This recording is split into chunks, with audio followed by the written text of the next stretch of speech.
Hi and welcome. आज हम लोग episode 14 of ask doctor Devashish शुरू करते हैं। ये जो एपिसोड सीरीज़ है, इस सीरीज़ में हम लोग जितने पॉसिबल लोगों के जवाब टाइम हमें परमिट करता है उतने लोगों के देते हैं। और यदि आपके भी कोई सवाल हैं तो आप नीचे दिए गए व्यू बॉक्स में हमें बता सकते हैं, हमें अपनी प्रॉब्लम को शेयर कर सकते हैं और हमसे जितना मुनासिब होगा हम कोशिश करेंगे कि आपके प्रॉब्लम्स का रिप्लाई ज़रूर करें। तो स्टार्ट करते हैं पहले सवाल से। पहले सवाल में हमसे राबी जी ने ये पूछा है कि उनको C4, C5, C5, C6 में डिस्क बल्जेस हैं और कुछ कंप्रेशन है जिसकी वजह से उनको टिंगलिंग नमनेस होती है। उन्होंने ये बताया है कि उन्होंने फिजियोथेरेपी ट्राई किया पर उनको उससे फ़ायदा नहीं आ रहा है। तो वो ये जानना चाहते हैं कि फिजियोथेरेपी की मदद से या दवाई की मदद से या एक्सरसाइज की मदद से क्या ये प्रॉब्लम ठीक हो सकती है या उनकी सर्जरी तो नहीं करानी पड़ेगी। तो देखिए राबी जी, ये बहुत इम्पॉर्टेंट सवाल है ये जानने के लिए कि आपको जो सर्वाइकल कैनाल में जो दबाव है वो कितना है। यदि वो स्टेनोसिस माइल्ड है या माइल्ड टू मॉडरेट है तो उस केसेस में फिजियोथेरेपी, एक्सरसाइज, लाइफस्टाइल मॉडिफिकेशन, दवाइयाँ और कभी कभी कायरोप्रैक्टिस बहुत अच्छा काम करती है। ये सारी चीज़ों का सहारा लिया जा सकता है। इसमें से कौन सी थेरेपी आपके लिए बेटर रहेगी स्टार्टिंग में, मिडिल में और लेटरल में, ये इस बात पे डिपेंड करता है कि आप सबसे पहले अपने एक एंडोस्कोपिक स्पाइन सर्जन या स्पाइन सर्जन से कंसल्ट करें जो आपको डिटेल में एग्जामिन करेंगे और आपको सही थेरेपी के लिए या सही इलाज की तरफ अग्रसर कर देंगे। अगर आपको ऐसा लगता है कि ये जो प्रॉब्लम है वो आपको काफ़ी दिन से परेशान कर रही है तो आप इसके नए इन्वेस्टिगेशंस करा के भी देख सकते हैं कि क्या प्रॉब्लम पहले के मुकाबले कहीं बढ़ तो नहीं गई। यदि ये प्रॉब्लम लगातार बढ़ रही है और आपकी दिक्कत बढ़ रही है तो कुछ केसेस में हमें या फिर आपके स्पाइन के डॉक्टर को आपको सर्जरी की सलाह भी देनी पड़ती है, जिसमें हम लोग माइक्रोस्कोप, एंडोस्कोप या फिर ओपन सर्जरी के माध्यम से जो नस पर दबाव है उसे हटा देते हैं और जिस तरह के सिम्टम्स मरीज को आ रहे होते हैं उसमें काफ़ी आराम मिलने के चांसेस बन जाते हैं। तो मैं आशा करता हूं कि आपको इस जवाब से अपनी प्रॉब्लम का निदान मिला होगा। नेक्स्ट सवाल साहिल जी ने पूछा है। साहिल जी ने पूछा है कि उन्हें लंबर लॉर्डोसिस का स्पाज्म है और क्या इस प्रॉब्लम के लिए सर्जरी करना पड़ता है। तो साहिल जी, बहुत ही अच्छा सवाल आपने किया। लंबर लॉर्डोसिस के स्पाज्म का मतलब होता है कि जो नॉर्मल कर्वेचर है हमारी स्पाइन का या जो नॉर्मल कर्व है हमारी स्पाइन का वो मसल की टाइटनेस की वजह से कम हो गया है या फिर टाइट हो गया है और रीढ़ की हड्डी जो कि नॉर्मली कर्व होती है वो सीधी प्रतीत हो रही है। इसको इंग्लिश में या टेक्निकल लैंग्वेज में कहते हैं लॉस ऑफ लंबर लॉर्डोसिस, जिसका मतलब है कि हड्डियां टाइट हो गई हैं। ऐसा क्यों हो रहा है ये जानना बड़ा ज़रूरी है। सर्जरी करनी है या नहीं सर्जरी करनी है या इलाज करना है उसके कारण। इसके कई कारण हो सकते हैं। इसका कारण हो सकता है रीढ़ की हड्डी में बार बार चोट लगना या डीजेनरेशन होना, डिस्क की समस्या होना, लंबर कैनाल स्टेनोसिस होना या फिर रीढ़ की हड्डी में कोई इन्फेक्शन या ट्यूमर जैसा खतरा होना। तो किस कारण की वजह से आपको लॉस ऑफ लंबर लॉर्डोसिस या फिर लंबर स्पाज्म हो रहा है, इससे डिसाइड होगा कि क्या इलाज आपका होना चाहिए। हालांकि ये जो प्रॉब्लम है इसका इनिशियल ट्रीटमेंट जो है वो दवाइयाँ, फिजियोथेरेपी और मसल रिलैक्सेंट्स होते हैं। जब हम मसल रिलैक्सेंट देते हैं तो नॉर्मल लंबर लॉर्डोसिस या फिर लंबर स्पाइन का कर्व वापस आ जाता है और पेशेंट ठीक होने लगता है। हालांकि कभी किसी को यदि कोई इन्फेक्शन है या फिर कोई डीजेनरेशन है या कोई सीरियस प्रॉब्लम है तो उस केस में मरीज़ को सर्जरी की ज़रूरत भी पड़ सकती है। हालांकि ज़्यादातर केसेस में लंबर लॉर्डोसिस में पेशेंट को दवाइयों, फिजियोथेरेपी और एक्सरसाइज या मेडिसिन से ठीक किया जा सकता है। बहुत बहुत धन्यवाद आपका। नेक्स्ट पेशेंट मिस्टर सूरज कोहली जी ने पूछा है मिस्टर सूरज कोहली जी ने ये पूछा है कि उनकी L5S1 की ओपन सर्जरी हुई थी जो कि ब्लैडर बॉवल कंट्रोल जाने के कारण उनको इमरजेंसी में करवानी पड़ी थी। वह ये जानना चाहते हैं कि अब वो normal activities right like running, jumping, playing, cricket ये सब कर सकते हैं कि नहीं। उनकी सर्जरी को 1 साल हो गया है पर वो ये सब करना भी चाहते हैं, लेकिन उनको डर लगता है कि कहीं उनको पुराने जैसे सिम्टम्स तो नहीं आ जाएंगे। तो सर आपको ये समझने की ज़रूरत है कि ओपन सर्जरी तो आपकी हुई थी, लेकिन ओपन सर्जरी में क्या सर्जरी की गई थी, किस तरह से सर्जरी की गई थी और सर्जरी में डिटेल में क्या किया गया था। जब ये सब चीज़ें आप डिटेल में जान पाएंगे उसके बाद ही ये बताया जा सकता है कि किस तरह की एक्टिविटीज़ को आप कर सकते हैं। यदि आपकी जो सर्जरी की गई थी जिसमें कि अत्यधिक बोन को या ज़्यादा बोन को नहीं निकाला गया था तो आप सारी एक्टिविटीज़ कंफर्टेबली कर सकते हैं।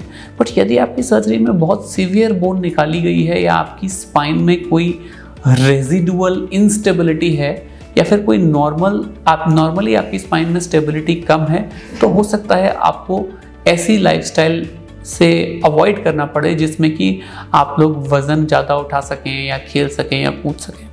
और इस बात को जानने का सर सबसे अच्छा तरीका ये है कि जिन डॉक्टर साहब ने आपकी सर्जरी की है आप उनसे एक बार मिलें, उनको अपनी पुरानी रिपोर्ट्स दिखाएं, उनको पूरा केस याद दिलाएं और वो आपको डिटेल में ये बता पाएंगे कि किस तरह की आप एक्टिविटीज़ कर सकते हैं और किस तरह की एक्टिविटीज़ आपको नहीं करनी चाहिए। क्योंकि जो डॉक्टर सर्जरी करता है उसको डिटेल पता होती है, उसको पता होता है उन्होंने क्या किया है और किस तरह की एक्टिविटीज़ से क्या रिजल्ट आएगा। हालांकि जिस तरह की सर्जरीज़ मैं अमूमन करता हूँ उस तरह की सर्जरीज़ जो डिकम्प्रेशन में एंडोस्कोपी के माध्यम से करता हूँ उसमें सारी एक्टिविटीज़ जैसे खेलना, कूदना, जंप करना, वेट उठाना, मेरे पेशेंट्स को मैं सारी एक्टिविटीज़ अलाउ कर देता हूँ सर्जरी के कुछ दिनों बाद, क्योंकि उसमें ज़्यादा बोन डैमेज नहीं होता है। पर ओपन सर्जरी में कभी कभी बोन डैमेज भी ज़्यादा होता है, कभी कभी आइट्रोजेनिक इंस्टेबिलिटी भी आ जाती है, जिसका मतलब है ऑपरेशन के दौरान हड्डी निकालने की वजह से आई हुई इंस्टेबिलिटी। तो आपका क्या केस बनता है डिटेल में ये तो सर मैं नहीं जानता, पर अच्छा रहेगा जिन डॉक्टर साहब ने सर्जरी की है उससे आप इसके बारे में डिटेल में पता करें, वो आपको ज़रूर सही राय और सही मार्ग दिखाएंगे। बहुत बहुत धन्यवाद आपका। नेक्स्ट सवाल संतारोल जी ने पूछा है। उन्होंने ये पूछा है कि उनको L5S1 में स्लिप डिस्क है और एंडोस्कोपिक सर्जरी में कितना खर्चा इस सर्जरी में लगता है। तो संतारोल जी ये बहुत ही अच्छा सवाल आपने पूछा जिसमें आप ये जानना चाहते हैं कि L5S1 स्लिप डिस्क में कितने पैसे खर्च होते हैं सर्जरी में।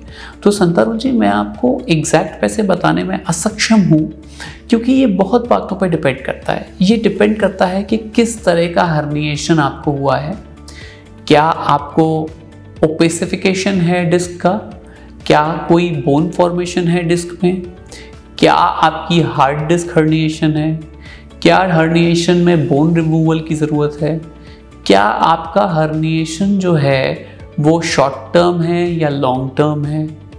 ये भी जानना ज़रूरी है कि आपका जो इलियक क्रेस्ट है वो कितना हाई राइडिंग है। एंडोस्कोपी 2 माध्यम की होती है, एक होती है ट्रांसफोरामिनल एंडोस्कोपी जिसमें बेहोशी की ज़रूरत नहीं होती, एक होती है इंटरलैमिनर एंडोस्कोपी जिसमें बेहोशी की ज़रूरत पड़ती है। ये दोनों जो एंडोस्कोपी हैं ये की जाती हैं, इस बात से डिसाइड होता है कि पेशेंट के एक्सरे में पेशेंट की कुछ हड्डियां किस तरह की पोजीशन पे हैं। अगर उनकी पोजीशन फेवरेबल होती है तो ट्रांसफोरामिनल होती है, अगर अनफेवरेबल होती है तो इंटरलैमिनर एंडोस्कोपी होती है। ये सिर्फ और सिर्फ L5S1 के लिए वैलिड है। तो एग्जैक्ट कोटेशन बताना बड़ा मुश्किल है, लेकिन एंडोस्कोपी L5S1 की ये मानिए करीब 55-60 हज़ार रुपये से चालू हो जाती है और बड़े हॉस्पिटल में पहुँचते पहुँचते 3.5 लाख रुपए तक जा सकती है। इसमें कई सारी सर्जरी हैं, कुछ 55 हज़ार की हैं, कुछ 60 हज़ार की हैं, कुछ मे बी 70-80 हज़ार, 1 लाख, 1.5 लाख, 2 लाख, 2.5 लाख, 3 लाख, अलग अलग तरह की बहुत सारी तरह की सर्जरीज इसमें की जा सकती हैं। डिपेंड करता है किस तरह के इंस्ट्रूमेंट्स यूज़ किए गए हैं, इंडियन इंस्ट्रूमेंट्स यूज़ किए हैं, जर्मन इंस्ट्रूमेंट्स यूज़ किए गए हैं, कितनी ज़्यादा बर्ड्स यूज़ हुई हैं, कितना ज़्यादा रेडियो फ्रीक्वेंसी एब्लेटर यूज़ हुआ है। ऐसे बहुत सारे इंस्ट्रूमेंट हैं जिससे डिसाइड होता है कि आपकी सर्जरी में कितना खर्चा लगेगा। तो अगर आप एग्जैक्ट खर्चा जानना चाहते हैं तो आप किसी near by endoscopic spine surgeon से मिल सकते हैं, नहीं तो नीचे दिए गए नंबरों में हमारी टीम से बात कर सकते हैं, जो आपके MRI को आपसे लेंगे और आपकी जांचों को आपसे लेंगे। फिर आपको डिटेल में ये बताएंगे कि आपके केस में किस तरह का खर्चा लगेगा, और वो खर्चा बड़े हॉस्पिटल में कितना होगा, मिडिल क्लास हॉस्पिटल में कितना होगा और छोटे हॉस्पिटल में कितना होगा, क्योंकि खर्चा अस्पतालों के हिसाब से भी बदलता रहता है। तो आशा करता हूँ कि आपको अंदाज़ा लगा होगा और आप अपने रिपोर्ट्स को किसी अच्छे स्पाइन सर्जन से डिस्कस करेंगे, जो आपको डिटेल में बताएगा कि किस तरह से इलाज को आगे बढ़ाना चाहिए। नेक्स्ट सवाल मनीष शर्मा जी ने पूछा है और उन्होंने बोला है कि उनको L4, L5 और S1 में दिक्कत है और वो जानना चाहते हैं कि इसका क्या इलाज है। तो मनीष जी, सबसे पहले दिक्कत है के लिए हमें ये समझना चाहिए कितनी दिक्कत है। यदि आपको हल्का फुल्का दर्द है या हल्का फुल्का पैर में दर्द आता है, तो आप इसका इलाज बहुत अच्छी तरह से फिजियोथेरेपी से या कायरोप्रैक्टर से कर सकते हैं। योगा से भी काफ़ी प्रॉब्लम सॉल्व की जा सकती है। लेकिन यदि आपको दर्द ज़्यादा है या प्रॉब्लम को लंबे समय हो गया है, तो आपको एक स्पाइन सर्जन या एंडोस्कोपिक स्पाइन सर्जन से राय लेनी चाहिए, जो डिटेल में आपकी प्रॉब्लम को समझेगा और आपको डिटेल में बताएगा कि किस तरह से इस इलाज को आगे बढ़ाना है। अगर आप इस प्रॉब्लम को डिटेल में समझ पाएंगे तो आप बहुत बढ़िया तरीके से इस प्रॉब्लम को सॉल्व कर सकते हैं। बहुत बढ़िया तरीके से आप अपनी प्रॉब्लम को समझ के अपने डॉक्टर से डिस्कस करके उसका इवैल्यूएशन करा सकते हैं, जिसमें कि डॉक्टर आपकी प्रॉब्लम को एग्जामिन करेगा, आपको डिटेल में चेक करेगा, आपकी रिपोर्ट्स देखेगा, फिर आपको ये बताएंगे वो डॉक्टर साहब कि किस तरह से इलाज को आगे बढ़ाना है।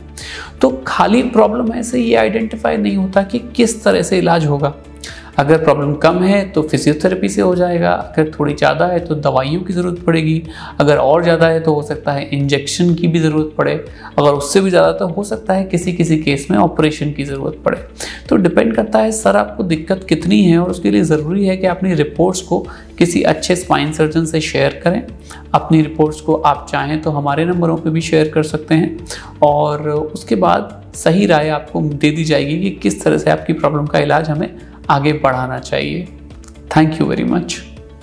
नेक्स्ट सवाल रियाज खान जी ने पूछा है कि सर ओपन सर्जरी किस तरह से की जाती है। तो रियाज खान जी, ओपन सर्जरी कोई कॉम्प्लिकेटेड सर्जरी नहीं है। ओपन सर्जरी बहुत रेगुलरली की जाती रही है और कई सालों से की जा रही है। मैं समझता हूँ 100 साल से ज़्यादा से भी ये सर्जरी की जा रही है। इसमें रीढ़ की हड्डी को पूरा खोलते हैं, पहले इसमें स्किन को काटते हैं या चमड़ी को काटते हैं, उसके बाद फेशिया करके एक चीज़ होती है स्किन के नीचे, उसको काटते हैं, फिर उसके बाद जो मसल्स होती हैं उनको काटते हैं, फिर उसके बाद जो हड्डी है उसको काटते हैं, और फ्लेवम करके एक लिगामेंट आता है उसको निकालते हैं। उसके बाद रीढ़ की नस सामने आती है, उसके ऊपर जो भी काम करना होता है वो करते हैं, और उसके बाद स्क्रू पेच लगा के स्पाइन को अगर ज़रूरत पड़े तो स्टेबलाइज भी कभी कभी करते हैं। तो ओपन सर्जरी पुरानी सर्जरी है जिसको कि बहुत साल से किया जा रहा है और उसके अच्छे रिजल्ट्स आते हैं। हालांकि ओपन सर्जरी मैं ये नहीं मानता कि सारे पेशेंट्स में करने की ज़रूरत है।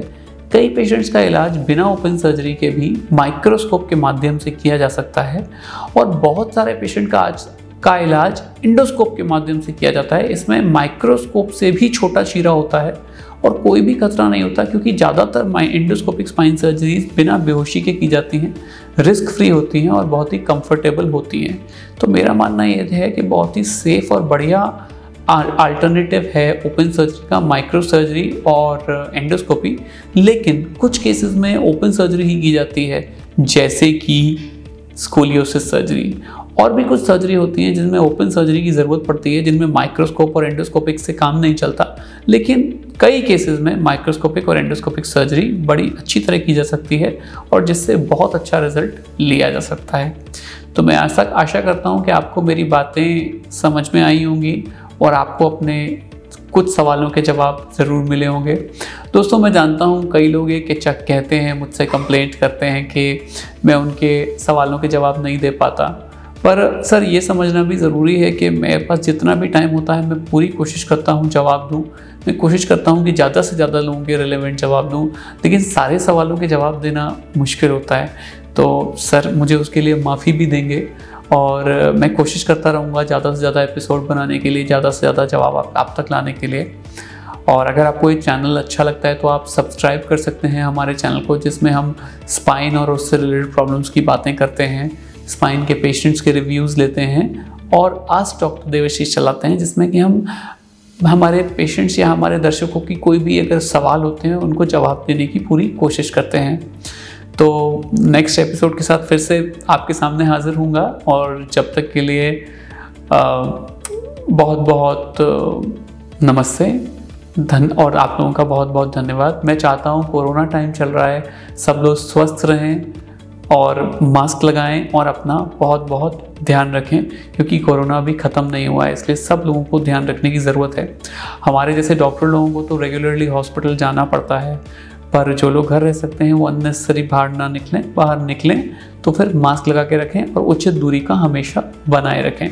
सो I wish you a very safe and a healthy life ahead. Thank you very much. Good day.